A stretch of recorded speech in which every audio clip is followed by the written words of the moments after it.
پیارے دوستوں، آج ہم آپ کو ایک لڑکی کا واقعہ بتانے والے ہیں جو مسلمان نہیں تھی، لیکن وہ اپنے کام بسم اللہ الرحمن الرحیم پڑھ کر کیا کرتی تھی اور پھر بسم اللہ الرحمن الرحیم کی برکت سے اس کی جان بچ گئی۔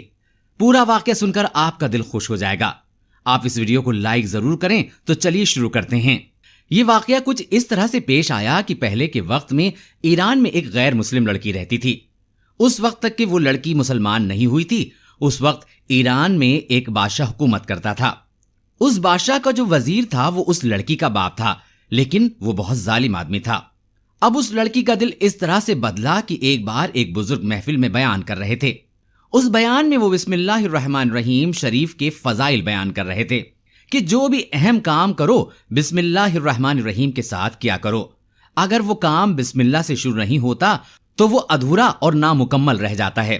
اور ساتھ ہی ساتھ انہوں نے یہ بھی کہا کہ ہر نیک اور جائز کام بسم اللہ پڑھ کر شروع کرنا چاہیے۔ وہ بزرگ بیان کر رہے تھے کہ ایک شخص نے بسم اللہ الرحمن الرحیم کو بہت ہی اچھے طریقے سے، دل کی گہرائی سے، سچی نیت سے اور خوبی سے پڑھا تو اس کی بخشش ہو گئی۔ بس یہ سننے کی دیر ہی تھی کہ اس لڑکی کے دل میں ایمان جاگ اٹھا۔ بس اب اللہ پاک کی کرم نوازی ہو چکی تھی اور وہ اسلام کی محبت میں ڈوبتی چلی جا رہی تھی۔ جب وہ لڑکی ان بزرگ کی بات سن کر گھر واپس آئی تو اس لڑکی نے چلتے پھرتے، اٹھتے بیٹھتے، سوتے جاگتے ہر وقت بسم اللہ الرحمن الرحیم کا ذکر جاری کر دیا۔ اس کا جو باپ تھا اسے اسلام سے نفرت تھی۔ اس نے جب دیکھا کہ اس کی بیٹی یہ پڑھ رہی ہے، بسم اللہ الرحمن الرحیم کا ورد کر رہی ہے، تو اس کو غصہ آنے لگا، کیونکہ وہ لڑکی ہر وقت ہر اچھے کام سے پہلے بسم اللہ الرحمن الرحیم پڑھتی تھی اور بہت خوش ہوتی تھی اور یہ بھی کہتی تھی کہ اس کلمے سے میرے دل میں ایمان جاگ رہا ہے اور مجھے ایسا لگ رہا ہے کہ میرا ہر کام بن جاتا ہے۔ جب یہ بات باپ نے سنی تو بہت ناراض ہوا۔ اس نے سوچ لیا کہ اب میں اس کو کہیں بھی باہر نہیں جانے دوں گا، اب یہ مار پیٹ سے صحیح ہوگی۔ یہ ظالم آدمی اپنی بیٹی کو بہت مارتا اور اسے کمرے میں بند کر دیتا، اس کو بھوکا رکھتا تھا، لیکن وہ بسم اللہ الرحمن الرحیم پڑھتی جاتی تھی۔ اس لڑکی کے پاس بہت سارے کبوتر تھے، اس کا باپ بادشاہ کا وزیر تھا، تو اسی محل میں وہ بھی رہتی تھی۔ وہ جب بھی کمرے میں ہوتی تھی تو ان کبوتروں کو بسم اللہ الرحمن الرحیم سکھاتی تھی۔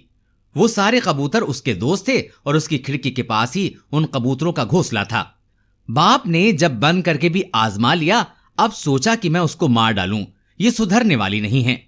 اس کے بعد اس ظالم باپ نے ایک سازش رچی کہ بادشاہ کے پاس ایک ہیرے کی انگوٹھی تھی جو کسی اور کے پاس نہیں تھی، صرف اسی بادشاہ کے پاس تھی۔ بادشاہ اس انگوٹھی کو بہت سنبھال کر رکھتا تھا، جان سے زیادہ وہ انگوٹھی بادشاہ کو عزیز تھی۔ ایک بار بادشاہ سو رہا تھا اور انگوٹھی اس کے سرہانے رکھی ہوئی تھی۔ یہ وزیر یعنی اس لڑکی کا باپ چپکے چپکے کمرے میں آیا اور وہ انگوٹھی اٹھا کر وہاں سے چلا گیا۔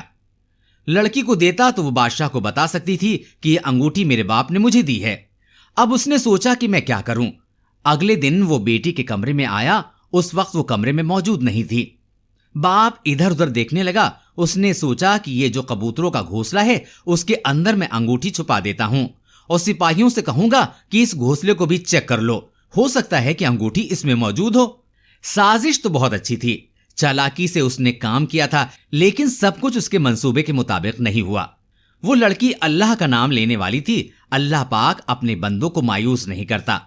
لڑکی کو یہ بات نہیں پتا تھی کہ انگوٹھی کبوتر کے گھونسلے میں ہے۔ بادشاہ نے جب دیکھا تو انگوٹھی غائب تھی۔ وہ غصے میں پاگل ہو گیا اور اپنے سپاہیوں کو بلوایا اور کہا کہ جس کسی نے بھی میری انگوٹھی چرائی ہے فوراً اس کا نام مجھے لا کر دو، اس شخص کو پکڑ کر لاؤ، میں اس کا سر خود قلم کروں گا۔ وزیر تو اسی موقع کی طاق میں تھا۔ وہ کہنے لگا، جان کی امان پاؤں تو بادشاہ سلامت، کچھ عرض کرنا چاہتا ہوں۔ آپ باہر کے لوگوں کو کیوں دیکھ رہے ہیں؟ آپ کو سب سے پہلے اس محل سے تلاشی شروع کرنا چاہیے۔ تو بادشاہ کہنے لگا، کیا تمہیں کسی پر شک ہے؟ تو اس نے کہا، نہیں، شک تو نہیں ہے، لیکن اصول کی بات ہے کہ پہلے ہمیں اپنے محل میں ہی ڈھونڈنا چاہیے، کیونکہ اکثر لوگ محل کے ہی غدار ہوتے ہیں۔ بادشاہ نے کہا، بات تو تم نے ٹھیک کہی ہے، چلو پھر محل سے ہی تلاشی لینا شروع کرتے ہیں۔ محل کی تلاشی شروع کر دی گئی۔ جب سپاہی وزیر کی بیٹی کے کمرے میں پہنچے تو انگوٹھی نہیں ملی۔ وزیر نے کہا کہ اس گھونسلے میں بھی دیکھ لو، لیکن انہیں کہیں بھی انگوٹھی نہیں ملی۔ سپاہی تو سوچ بھی نہیں سکتے تھے کہ ایک باپ اپنی بیٹی کا اتنا بڑا دشمن کیسے ہو سکتا ہے، کہ بادشاہ کے ذریعے اس کو قتل کروانا چاہتا ہے۔ سپاہیوں نے جب گھونسلے میں تلاشی لی تو انگوٹھی موجود نہیں تھی۔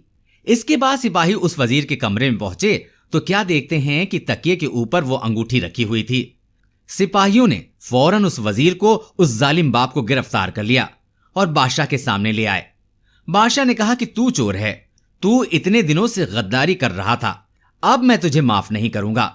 بادشاہ نے تلوار اٹھائی اور ایک جھٹکے میں اس کا سر اس کے جسم سے جدا کر دیا۔ تمام درباری دیکھ رہے تھے، یہاں تک کہ وہ لڑکی بھی دیکھ رہی تھی۔ یہ منظر دیکھ کر وہ لڑکی بھی رونے لگی۔ اس کو پتا ہی نہیں تھا کہ اس کا باپ اس کا کتنا بڑا دشمن تھا۔